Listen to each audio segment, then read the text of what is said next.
Bonjour, merci. Donc, je vais vous présenter les complications neurologiques de la série. On a dénombré 29 patients qui ont présenté au moins une complication neurologique. Parmi eux, 2 patients ont présenté 2 complications neurologiques.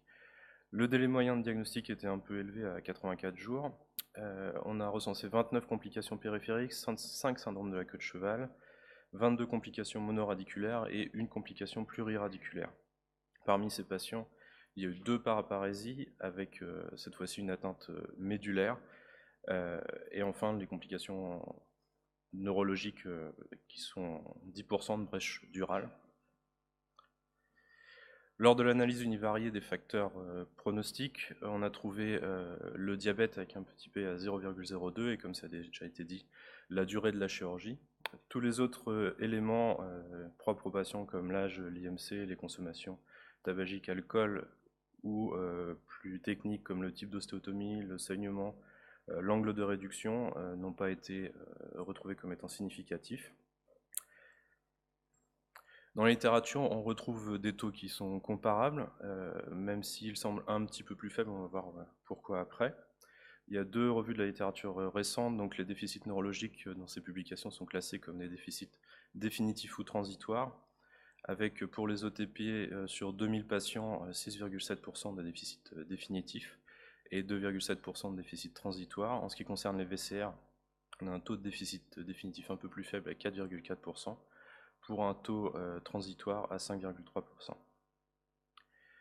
En ce qui concerne le niveau d'ostéotomie, donc on n'a pas trouvé de significativité, il n'y a pas non plus de publication dans la littérature qui retrouve un lien entre le niveau d'ostéotomie, que ce soit en L3 ou en L4, et l'apparition d'un déficit neurologique. Si dans le cadre des chirurgies de révision, on n'a pas montré non plus d'éléments significatifs, il n'y a pas non plus de publication, et même des publications qui semblent montrer que le fait qu'il s'agisse d'une chirurgie de révision n'est pas un facteur de risque. Dans cette série concernant les complications neurologiques, il y a quand même quelques biais. La littérature, on retrouve la distinction entre un déficit transitoire et définitif. On n'a pas eu de distinction lors du recueil des données. Et des éléments qui ont déjà été soulignés lors de la série du GES hier, des problèmes au niveau des données, puisque l'existence d'un déficit préexistant était renseignée uniquement une fois sur 2, et la même chose pour les antécédents de chirurgie, donc sûrement un manque de puissance. Et enfin, un taux qui paraît peut-être un petit peu plus élevé par rapport à la littérature, mais il y a une publication récente qui montre que les études rétrospectives semblent sous-estimer le risque neurologique.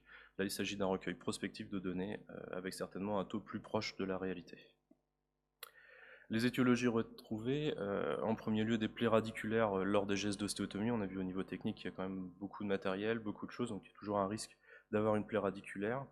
Des lésions liées aux tractions, que ce soit lors de la réalisation des gestes intracanalaires, mais également lors de la dissection du bord latéral du corps vertébral, soit des tractions sur le plexus au niveau du psoas, soit des hématomes du psoas ou les compresses hémostatiques, comme ça a déjà été dit, qui doivent être retirées en fin de chirurgie, ou même des lésions directes de la racine sous-jacente dans son trajet extra-rachidien. Il peut y avoir des complications liées à des luxations lors de la réalisation de résections vertébrales. Et enfin, lors de la fermeture de l'ostéotomie, des racines prises dans l'ostéotomie, la superposition des lames lorsqu'on va chercher le contact osseux postérieur, ou lors des reprises chirurgicales, une fibrose épaisse qui va exercer un effet de masse sur le fourreau dural.